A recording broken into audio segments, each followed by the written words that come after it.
मेरठ हापुड़ सांसद अरुण गोविल रामायण बांटने पहुंचे जिला कारागार।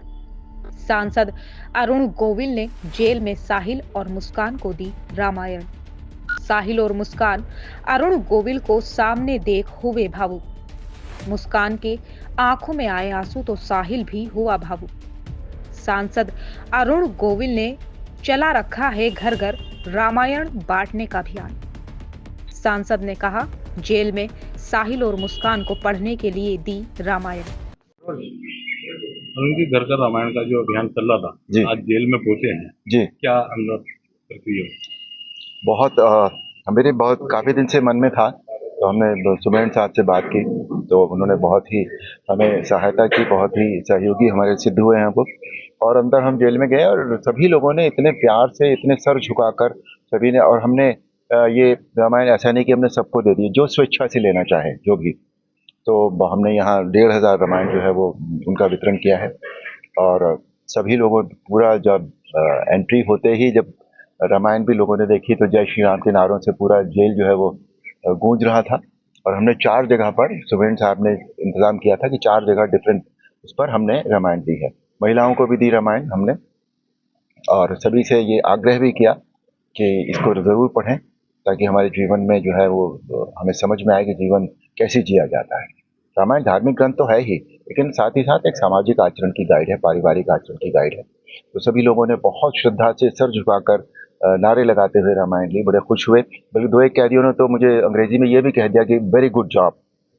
मुझे बहुत अच्छा लगा वो सुनकर, और मैंने उनसे यही कहा कि भाई देखो, तुम आ तो गए हो यहाँ पर शुभकामनाएं हैं आपके लिए कि आप जल्दी से जल्दी यहाँ से बाहर हों, लेकिन जाते वक्त यहाँ कसम खाकर जाइएगा कि दोबारा कोई ऐसा काम न करना ताकि तुमको फिर यहाँ आना पड़े। अरुण जी, 2 अंदर कैदी जो चर्चित हत्याकांड, सौरभ हत्याकांड, उसके भी है, उनसे भी मुलाकात हुई? उनसे भी मुलाकात हुई, नहीं बात नहीं हुई। उनको हमने रामायण भेंट की, उन्होंने बहुत आदर से, श्रद्धा से रामायण जो है वो ग्रहण की। दोनों को। हाँ बिल्कुल, बहुत लोग भावुक हो गए थे यहाँ पर। मैंने देखा कुछ जो थोड़े से लोग थे, उनकी तो आंखों में आंसू भी आ गए थे जब मैंने ये उनसे कहा कि ऐसा कोई काम मत कीजिएगा कि आपको दोबारा यहाँ कभी आना पड़े। सांसद जी, वहीं मुस्कान की आंखों में भी आंसू आ गए, भावुक हो गए आप? जी जी जी जी। हर इंसान कहीं ना कहीं, देखिए, भावनात्मक तो होता ही है। कभी कभी होता है कि कुछ ऐसा हुआ होगा कि उन्हें इस तरह का जो दुर्भाग्यपूर्ण काम उनके हाथ से हुआ, या जो भी है, अभी तो अंडर ट्रायल है, इस पर कुछ कहना गलत होगा।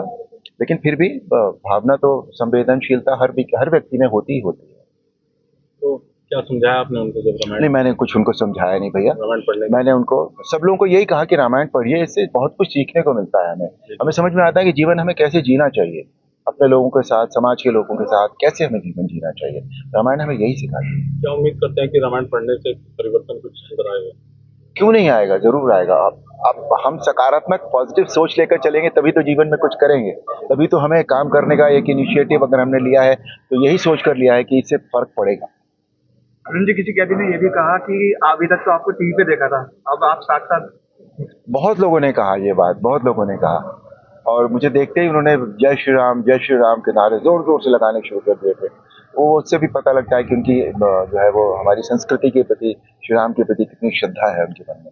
और इसमें ऐसा ही नहीं कि सिर्फ एक ही धर्म के लोग थे, सभी धर्मों के लोग हैं यहाँ पर, और सभी ने रामायण को बहुत आदर से ग्रहण किया। घरों में रामायण बांटते हैं और जेल में क्या अंतर दोनों जगह दिखाई दे रहा है? नहीं, घरों में तो अभी हमने उस तरह से, हम घर के अंदर तो हमने रामायण नहीं बांटी है। जैसे गांव में हमने बहुत जगह बांटी है, तो सभी लोग एक जगह इकट्ठे हो जाते हैं, गांव के लोग, फिर हम उनको दे देते हैं।